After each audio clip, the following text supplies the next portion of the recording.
Bueno, estamos muy agradecidos con el Señor de estar nuevamente un domingo para recibir su palabra, para acercarnos juntos en humildad a Él. Seguramente muchos de nosotros hemos escuchado la palabra avivamiento y seguramente la hemos escuchado en referencia a momentos específicos de la historia donde se presentan grandes crecimientos en las iglesias. En muchas ocasiones la hemos escuchado asociada a diversas señales, a veces extrañas manifestaciones atribuidas al Espíritu Santo. Seguramente hemos escuchado, algunos de nosotros, de algo que ocurrió hace algunos años en la calle Azusa.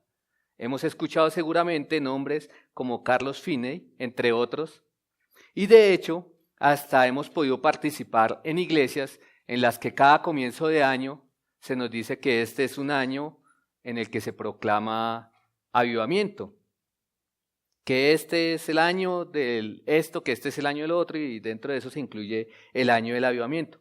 Incluso uno encuentra libros como si fuera una receta para el avivamiento.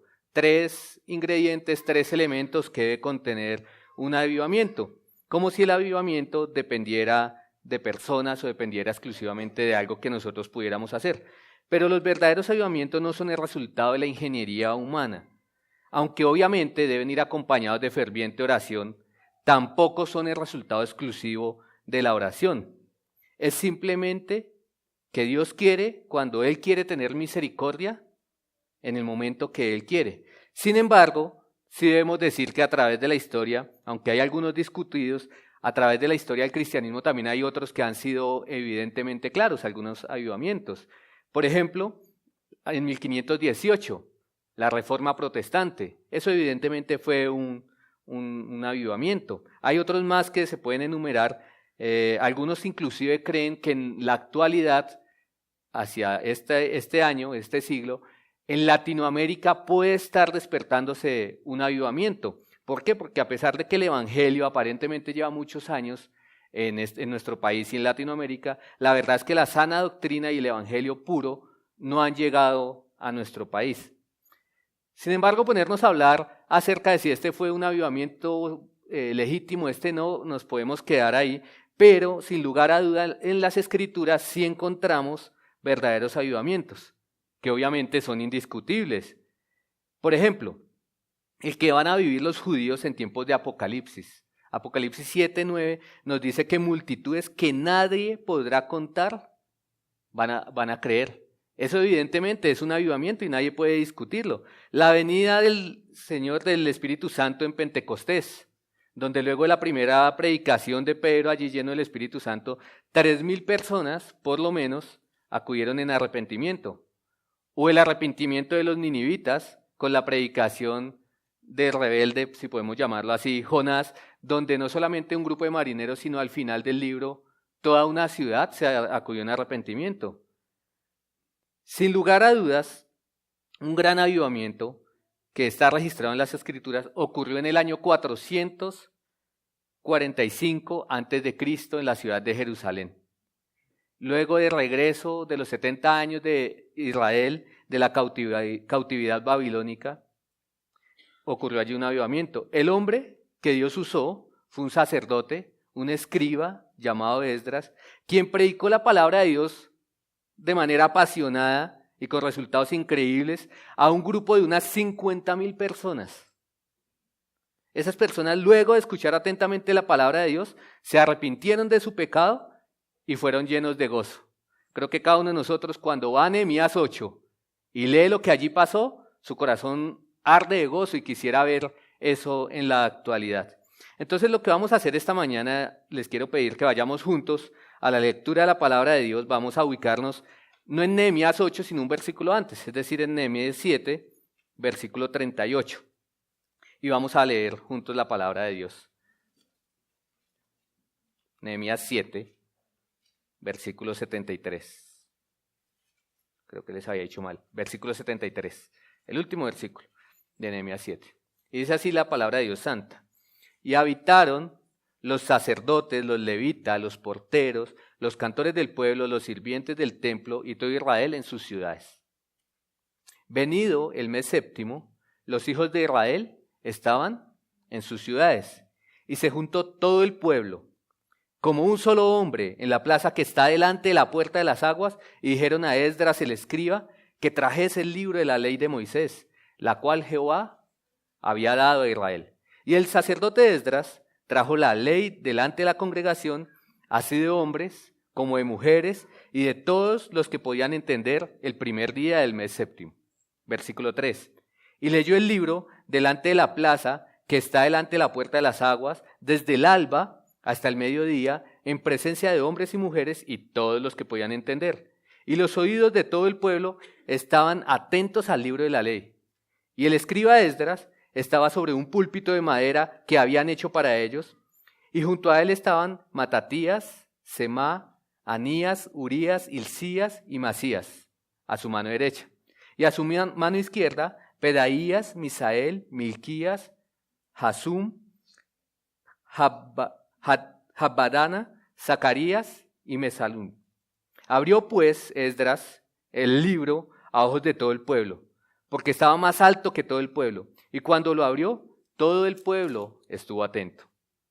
Bendijo entonces Esdras a Jehová, Dios grande. Y todo el pueblo respondió, amén, amén, alzando sus manos, y se humillaron y adoraron a Jehová, inclinados a tierra. Y los levitas, Jesúa, Baní, Serebías, Jamín, Acún, Sebitai, Odías, Masías, Kelita, Azarías, Josabet, Hanán y Pelaía, hacían entender al pueblo la ley, y el pueblo estaba atento en su lugar. Y leían el libro de la ley de Dios claramente y ponían el sentido de modo que entendiesen la lectura. Y Nehemías, el gobernador y el sacerdote Esdras, escriba, y los levitas que hacían entender al pueblo dijeron a todo el pueblo, día santo es a Jehová nuestro Dios. No os entristezcáis ni lloréis, porque todo el pueblo lloraba oyendo las palabras de la ley. Luego les dijo, id, comed grosura y bebed vino dulce, y enviad porciones a los que no tienen nada preparado, porque día santo es a nuestro Señor. No os entristezcáis, porque el gozo de Jehová es vuestra fortaleza. Los levitas, pues, hacían callar a todo el pueblo, diciendo, callad, porque es día santo y no os entristezcáis. Y todo el pueblo se fue a comer y a beber y a obsequiar porciones y a gozar de grande alegría, porque habían entendido las palabras que les habían enseñado. Acompáñeme en una oración, por favor. Amado Padre, al leer y al meditar en tus escrituras, vemos la obra que tú has hecho a través de la historia. Y vemos cómo hombres muertos se avivaron, cómo pecadores igual que nosotros creyeron, pasaron por la tristeza, pasaron por el gozo. Y lo que te pedimos es que si tú nos consideras útiles, nos permitas de alguna forma servir para que otros muertos que andan entre nosotros sean avivados por tu Espíritu. Y quizás nosotros mismos, aún siendo creyentes, seamos avivados porque nuestra fe quizás esté casi como muerta. Es lo que te pedimos, que si es tu voluntad ocurra esta mañana mientras fielmente la estudiamos. Oramos así en el nombre del Señor Jesús. A medida que nosotros exploramos esta porción de las Escrituras, lo que quiero que veamos nosotros acá es la importancia de la predicación expositiva en la vida de un creyente. Y para eso el texto nos muestra al menos 4 elementos de la predicación expositiva que, como les digo, revelan lo importante que es esta, que es la palabra de Dios en la vida de un creyente. En Comunidad de Gracia, tal vez para los que nos están apenas conociendo, pero en Comunidad de Gracia queremos predicar la palabra de Dios siempre. Queremos siempre enseñar la palabra de Dios. Es lo que hacemos en los estudios en casa. Es lo que hacemos en las escuelas dominicales, la que se está llevando de manera paralela a este estudio. Es lo que hacemos en la escuela infantil. Incluso con ese objetivo es que hemos habilitado una guardería para que las mamás y las familias también puedan estar en este salón pendientes de la predicación de la palabra de Dios. Debemos decir que la predicación en Comunidad de Gracia es nuestra prioridad.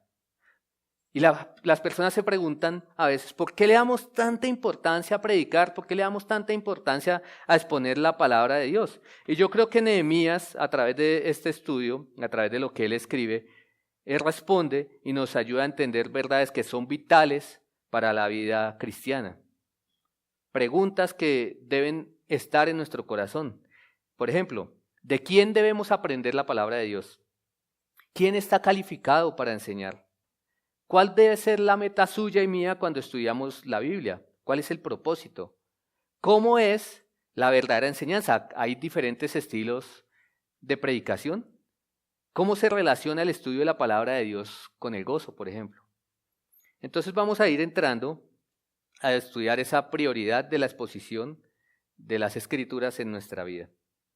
Vamos a estar viendo esta mañana el hombre de la predicación, la audiencia de la predicación, la práctica de esa predicación expositiva y la respuesta. Antes de conocer un poco del predicador, que es el primer elemento que vamos a examinar esta mañana, veamos cuándo es que ocurre este avivamiento. ¿Cuándo es que ocurre ese avivamiento? Bueno, en el 773 que comenzamos leyendo hace un momento, ya habitaban los sacerdotes, los levitas, los porteros, los cantores, los del pueblo, los sirvientes del templo, todo Israel, ya habitaban en sus ciudades. Y fue venido el mes séptimo, que los hijos de Israel estaban en sus ciudades, y allí ya ellos habían regresado a su tierra luego de 70 años de la cautividad babilónica. Fue en el mes séptimo, en el mes de Tisri. Esto es el año 445 a.C. Por el contexto también sabemos que estaban celebrando la fiesta de tabernáculos, fiesta que había sido establecida en Levítico 23, versículo 33, no vamos a ir allá, pero conocemos nosotros que esa es la fiesta en que ellos celebraban la liberación y la protección del Éxodo. Hace apenas menos de una semana, ellos habían acabado la construcción de los muros, según nos relata Nehemías 6:15. Ese es el momento en el que históricamente podemos ubicarnos y en el que ocurrió esta predicación de parte de Esdras. Esdras fue el hombre, Esdras. Pero más que el nombre, lo que nos importa es quién fue Esdras, qué hizo Esdras, qué había particular en él. Miren el versículo 1. Se juntó todo el pueblo como un solo hombre en la plaza que está delante de las aguas. Por el contexto también del capítulo anterior, sabemos que ese era un muro que estaba en el oriente de la ciudad de Jerusalén. Nos dice que se juntó todo el pueblo. Y a veces nosotros pensamos y como que empezamos a imaginarnos y nos imaginamos un montoncito de gente, un pequeño grupo de personas, quizás unas 500 personas. Pero ¿cuántas eran? Eran 50,000 personas. Y esto nos lo dice, y para que me crean, porque todo debe ser así sustentado en las Escrituras, hay el versículo 66 del capítulo anterior. Toda la congregación junta era de 42,360. No estoy aproximando, miren, sin sus siervos y siervas, que eran 7,337. Entre ellos había 245 cantores y cantoras. Unas 50,000 personas en toda la reunión. ¿Qué hicieron estas personas? Dice, y dijeron a Esdras, el escriba, que trajese el libro de la ley de Moisés, la cual Jehová había dado a Israel. Literalmente no era que trajera la Biblia, literalmente era que trajera el rollo de la ley, que trajera la Torá, que trajera ese libro que Dios les había entregado a ellos para guía y para instrucción. No era un libro pequeño como estos. Era lo que en nuestras Biblias ocupa algunas hojas, los 5 primeros libros de la Biblia que conocemos como el Pentateuco, Génesis, Éxodo, Levítico, Número y Deuteronomio. No era un rollo pequeño, no era una Biblia de bolsillo, era un gran rollo. Ustedes pueden buscar en internet aún los rollos más modernos que encontramos son grandes rollos. Y el pueblo, como un hombre, 50,000 personas, le pidieron a Esdras, traiga el rollo. Más le valía a Esdras llevar el libro de la ley. No quería enfrentarse a 50,000 personas, a una gritando, traiga el rollo. Yo veo ahí el sueño cumplido de cualquier pastor. Ese es el sueño de un pastor. Predíquenos la palabra. Abra la palabra, pastor, por favor, enséñenos. Pero a veces es, ya va a acabar. Ya va a acabar, ya media hora. Ya media hora, y no puede ser más superficial, que importan los detalles, ahorita todos esos nombres de los que estaban a la derecha y a la izquierda. Pero ahí estaba el sueño cumplido de un pastor. 50,000 personas a una voz, trae rollo, trae la palabra de Dios. Es increíble, solamente imaginárnoslo debe generar como que nuestra piel se erice, que nuestro corazón se ablande, y debe ser nuestro deseo. Y ahí nos surgen preguntas importantes que debemos hacernos. Bueno, ¿por qué el pueblo le pidió a Esdras eso? ¿Por qué le pidieron que trajera el rollo del libro de la ley? Bueno, probablemente ellos estaban agradecidos porque Dios les había concedido terminar la construcción del muro de la ciudad en un tiempo récord y pese a muchos obstáculos y a muchas personas que se estaban oponiendo. Probablemente también por obediencia, porque Deuteronomio 31 indica que la ley debía ser leída durante la fiesta de los tabernáculos. Pero no tenemos certeza porque también es cierto que durante los últimos 70 años ellos no habían celebrado esta fiesta porque estaban en la cautividad babilónica. Inclusive muchos de ellos tal vez no la habían celebrado ni una vez en su vida, los que nacieron durante este periodo de cautividad. Pero yo creo que la pregunta más importante es ¿por qué a Esdras? ¿Por qué a Esdras? Esdras, según el versículo 1, era el escriba, según el versículo 2 era sacerdote, y sabemos que un escriba era un experto en el estudio y en la exposición de la palabra de Dios. Pero un libro antes, en las Escrituras, en Esdras capítulo 7, es donde podemos conocer algo más del corazón de Esdras. Es donde podemos ver algo más. Miren el versículo 6. ¿Quién era ese hombre? Esdras 7, versículo 6.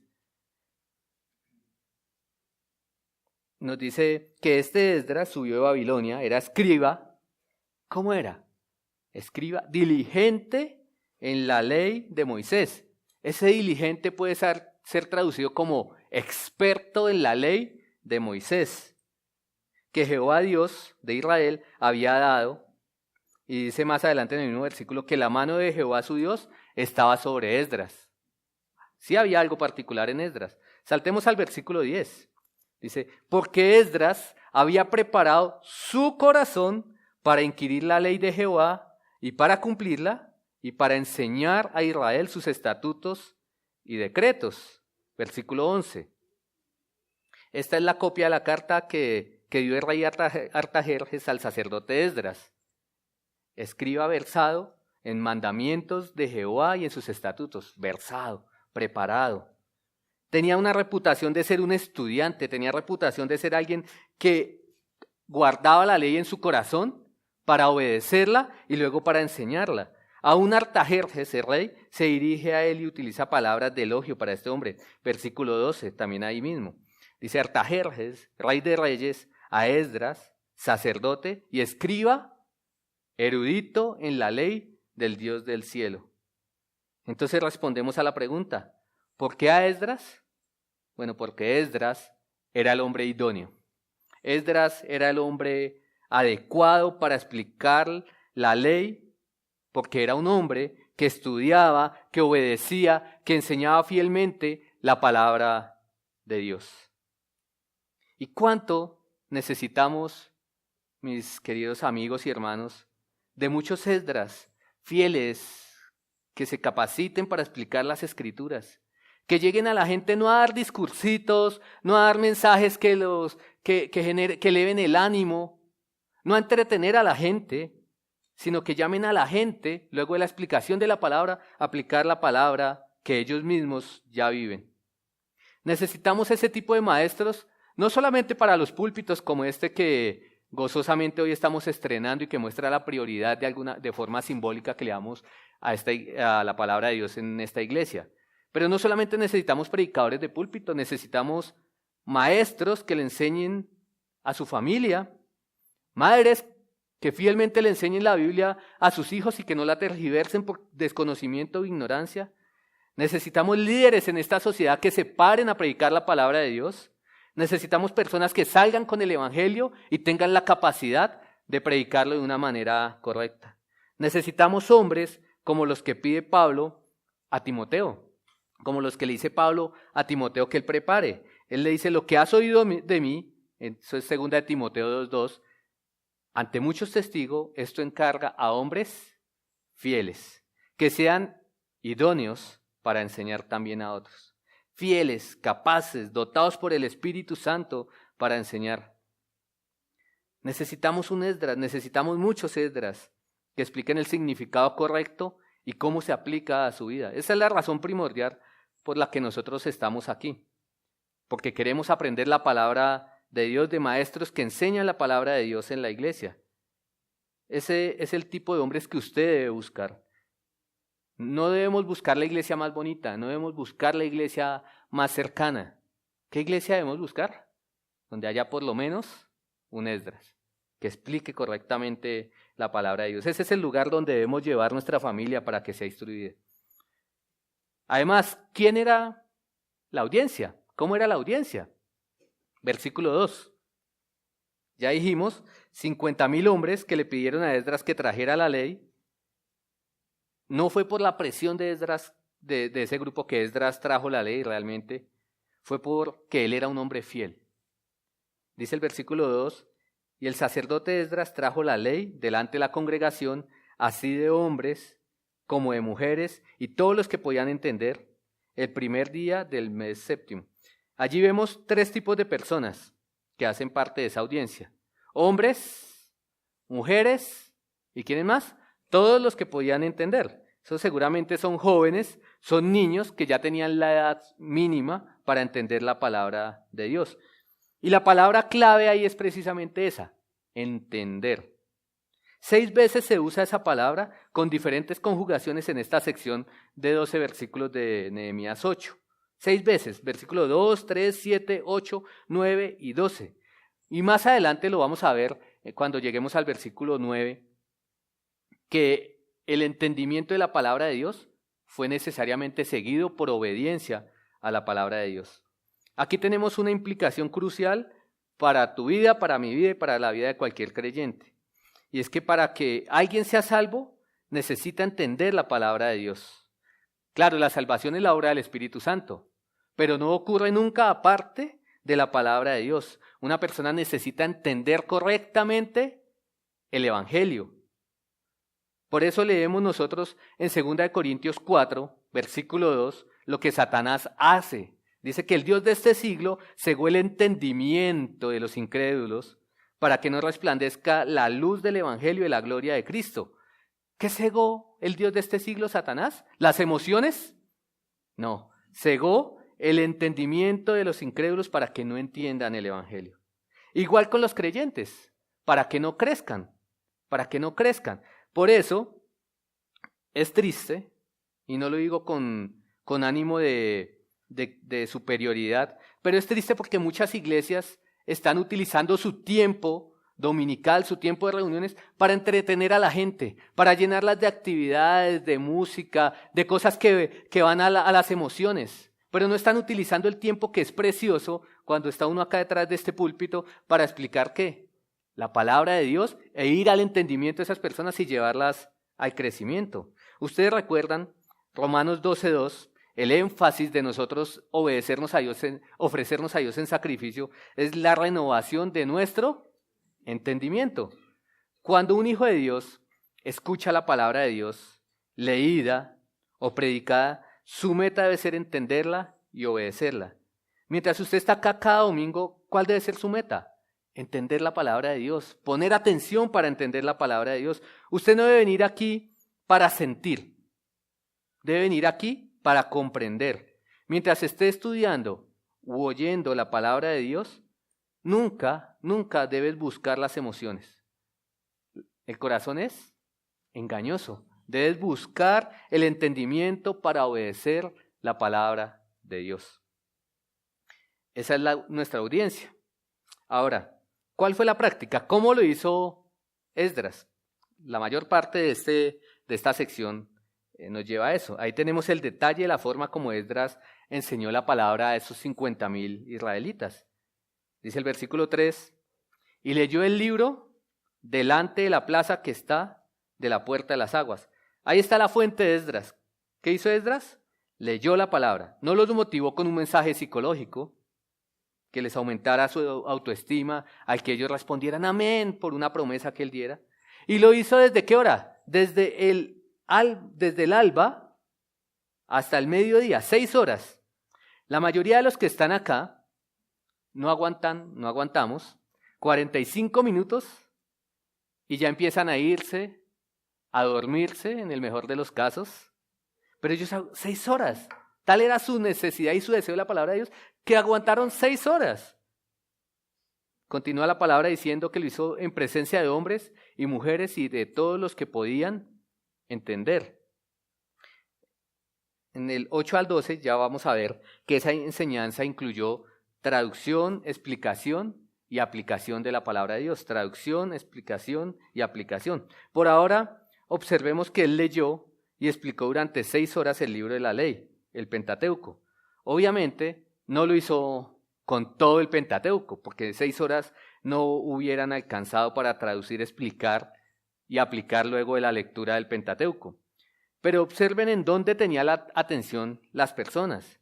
Allí al final del 3. Los oídos de todo el pueblo estaban atentos al libro de la ley. Todos estaban atentos. No estaban ahí comadreando, no estaban ahí pendientes del corbatín del pastor, del vestido de la señora, del que llegó tarde. No había tiempo para eso. Todas sus energías, su concentración estaba ¿en qué? En la palabra del Señor. Del versículo 4 en adelante vemos la forma como se llevó adelante la predicación. Dice el versículo 4 allí en Nehemías 8. Y el escriba Esdras estaba sobre un púlpito de madera que habían hecho para ello. Estaban estrenando púlpito, igual que nosotros. Y gracias a Dios por eso, porque nos permite tener un púlpito tan hermoso que, como les digo, muestra es el lugar que nosotros queremos darle a las Escrituras. Dicen que junto a él estaban estos hombres, Matatías, Semá, Anías, Urías, Hilcías, Maasías. A su mano derecha, a la mano izquierda estaban otros, Pedaías, Misael, Milquías, Hasum, Hasbadana, Zacarías y Mesulán. Esdras y 13 hombres probablemente eran líderes con influencia en ese entonces y tal vez estaban allí para mostrar el respaldo que le estaban dando a Esdras en lo que él estaba haciendo. ¿Qué fue lo que hizo Esdras? Versículo 5. Abrió pues Esdras el libro a ojos de todo el pueblo, porque estaba más alto que todo el pueblo, y cuando lo abrió, todo el pueblo estuvo atento. Tal vez no hay allí algo mandatorio, que el púlpito en las iglesias debe estar en un lugar más alto, pero sí hay algo que nos da a nosotros mucha instrucción. ¿Por qué Esdras estaba en un lugar más alto? Bueno, primero, para que lo escucharan.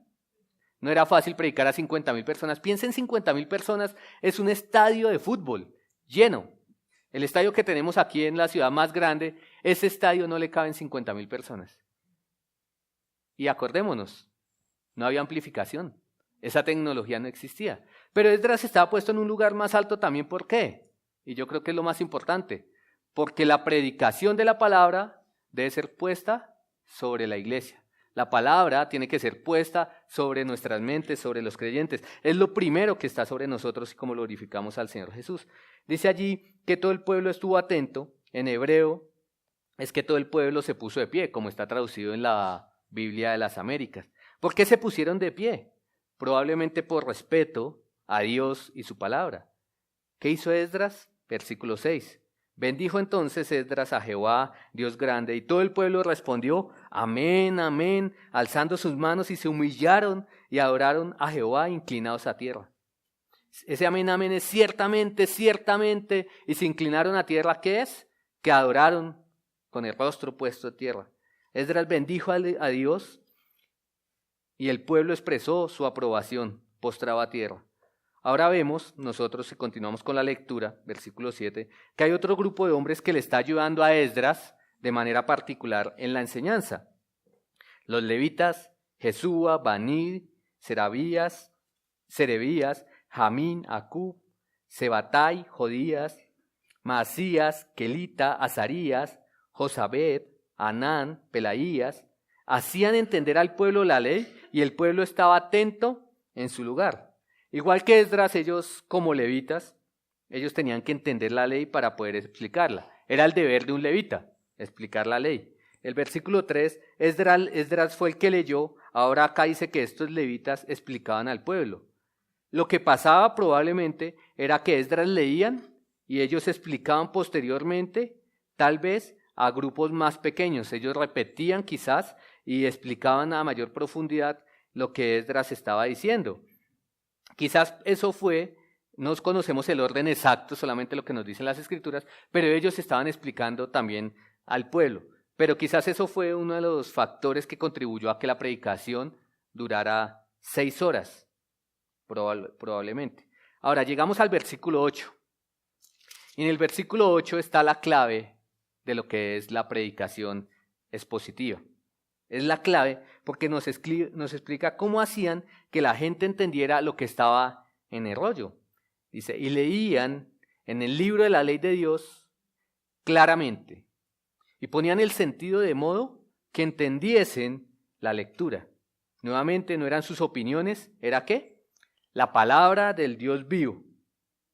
La leían con claridad. Se puede traducir mejor eso como la traducían o la explicaban, poniendo el sentido, dándole el sentido.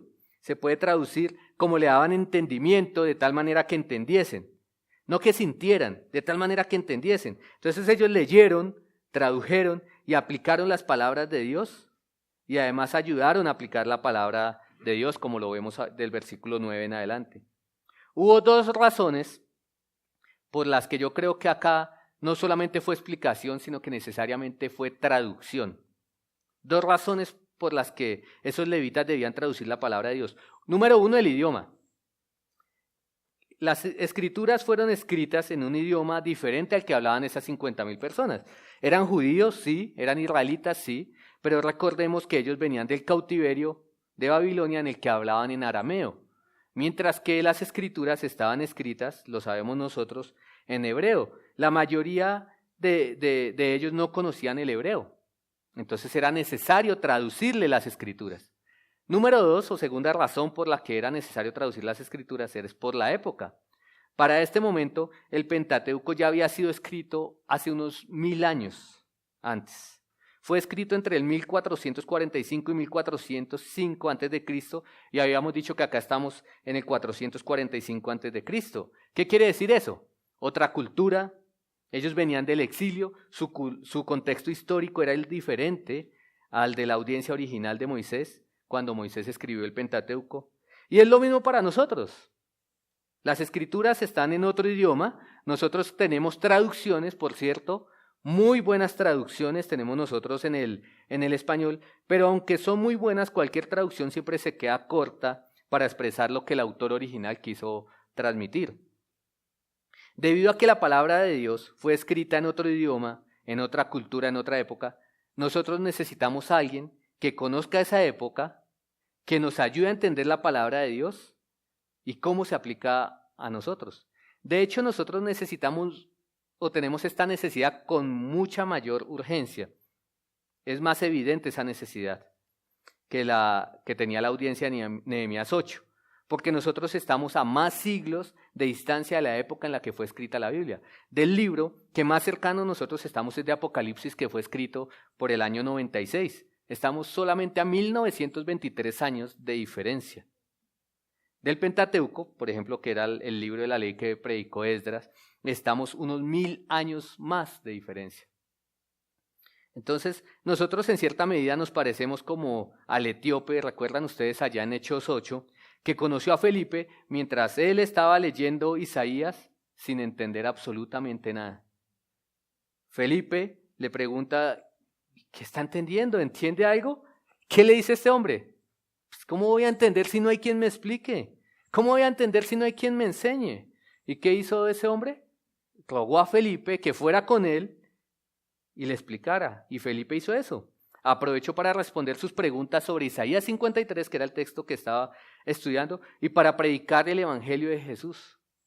El Espíritu Santo abrió el entendimiento de ese hombre, lo llevó al arrepentimiento, ese hombre creyó, sabemos la historia de todo corazón, creyó que Jesús es el Hijo de Dios y ese mismo día fue bautizado por Felipe. En cierto sentido nosotros somos como ese eunuco. Necesitamos a alguien que nos explique para que podamos entender la palabra de Dios. Por eso dice Efesios 4 que Dios dio a la iglesia pastores y maestros para perfeccionar, equipar a los santos para la obra del ministerio. Por eso cuando estás solo en casa, y no quiero ser malentendido, pero esto es una realidad, muchas veces no entiendes o no entendemos lo mismo que entendemos acerca de un pasaje un domingo cuando un pastor o un predicador o un maestro explica la palabra de Dios.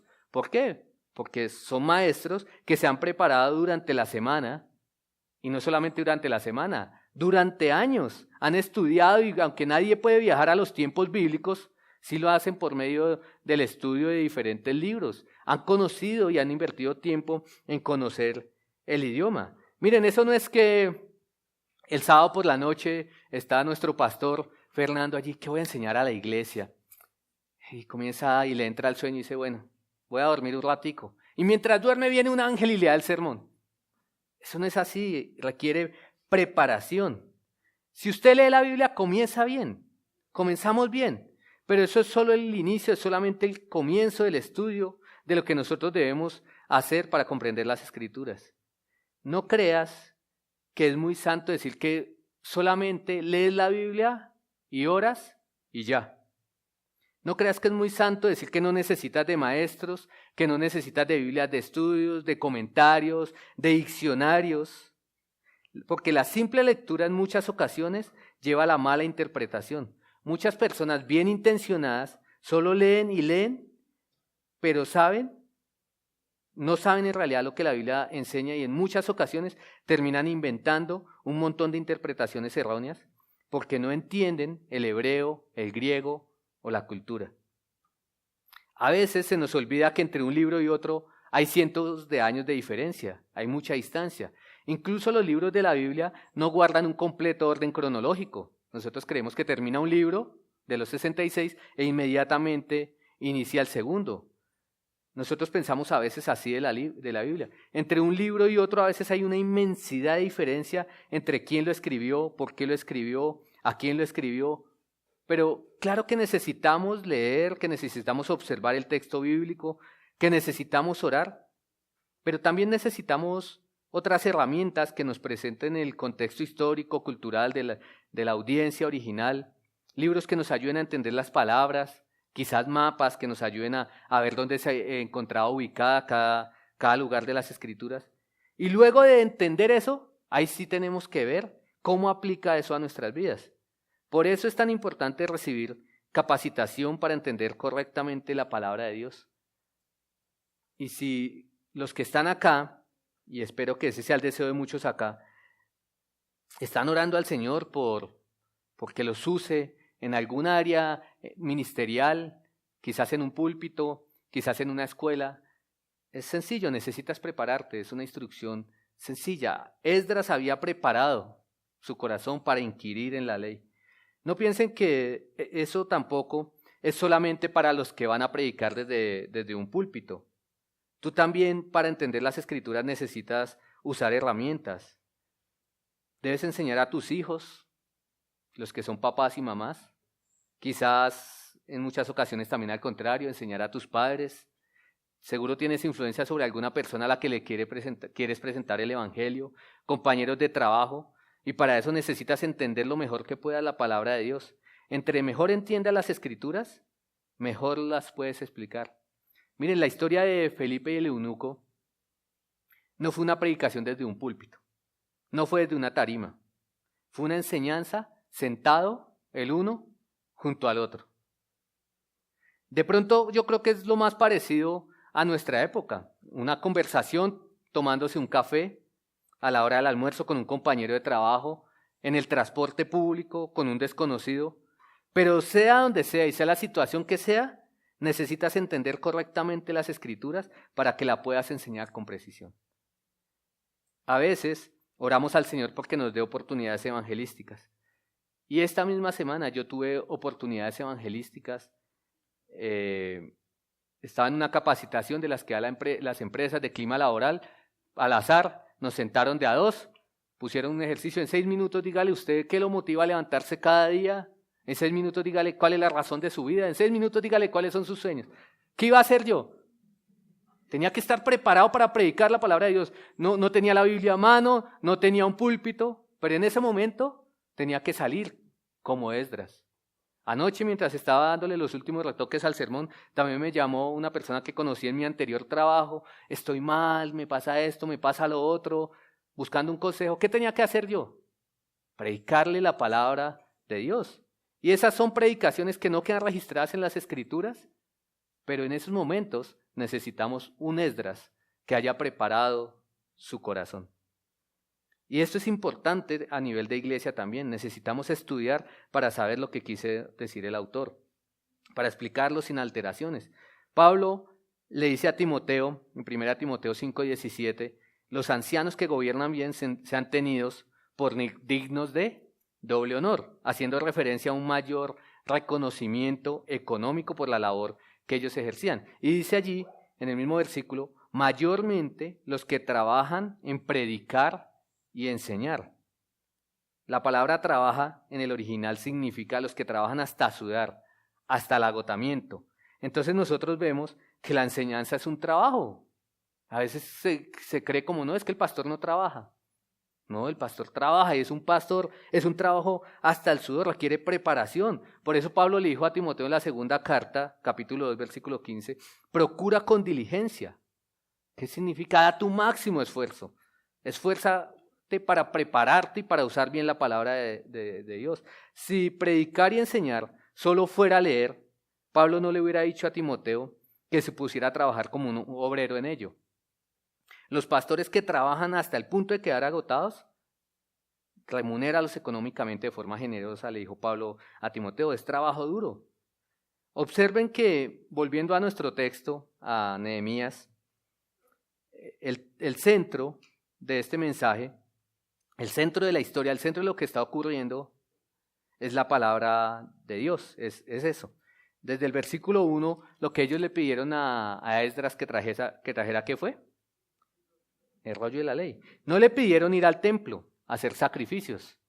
Y no era porque no tuvieran templo, porque el templo ya había sido reconstruido con los primeros grupos que volvieron del exilio, ya había sido reconstruido. Pero aquí ahora hay un enfoque diferente en la palabra de Dios.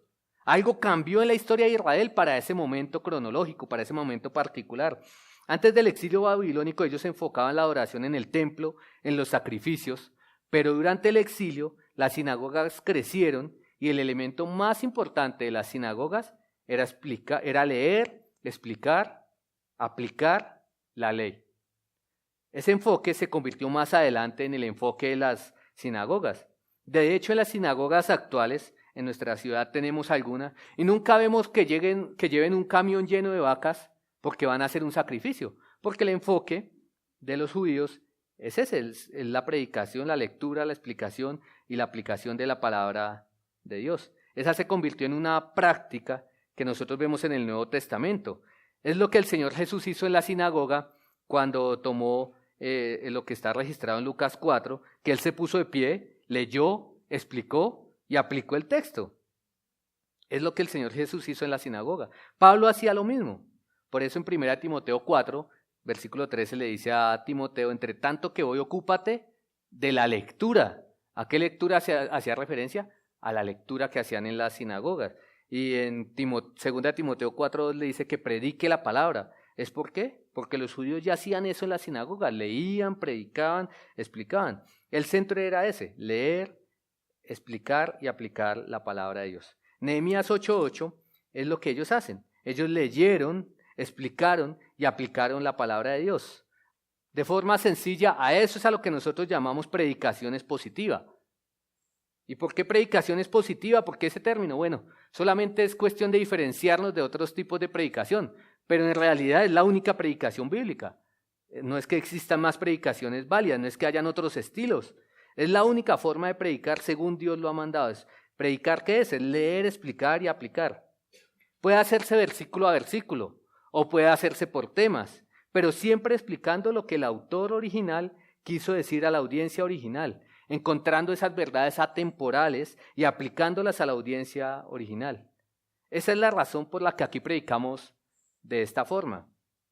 Porque esto es lo que la Biblia llama predicación. Cuando no se lee, no se explica, no se aplica, no es predicación. Es otra cosa. Es un mensaje motivacional. De pronto lo hace un muy buen orador. Pero si no hay estos elementos, nos metiera un gato por liebre. Porque puede parecer muy brillante lo que el hombre dijo. Pero si no hubo esa lectura, explicación y aplicación, sencillamente no hubo predicación. Ahora, ¿qué ocurre cuando hay esa predicación? Y es nuestro punto final, cuando hay esa predicación verdadera. Volvamos al capítulo 8, versículo 9. Y Nehemías, vean, noten que Nehemías estaba junto a Esdras, estaba allí, no había sido mencionado. El gobernador y sacerdote Esdras, escriba, y los levitas que hacían entender al pueblo, dijeron a todo el pueblo: Día santo es a Jehová nuestro Dios, no os entristezcáis ni lloréis, porque todo el pueblo lloraba oyendo las palabras de la ley. ¿Por qué lloraban? ¿No debían estar gozosos? ¿No debían estar alegres porque habían entendido las palabras de la ley? No. ¿Saben qué pasó? Se dieron cuenta de su pecado. Se dieron cuenta de su pecado. Esas lágrimas fueron el reflejo de su arrepentimiento, fueron la muestra en este contexto de su arrepentimiento.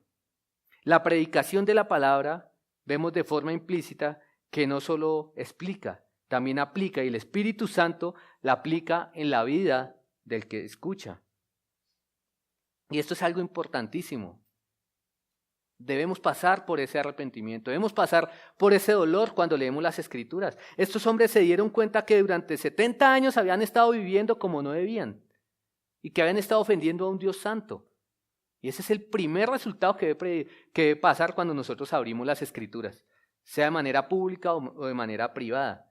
Es el primer elemento en la predicación del Evangelio. Pero ellos, ¿por qué no debían entristecerse? Es algo extraño que no debían entristecerse y que les digan no lloren. Porque es como cuando a alguien le ocurrió algo, está llorando, y va alguien, le da un abrazo y le dice, no llores. ¿Qué pasa? Más llora.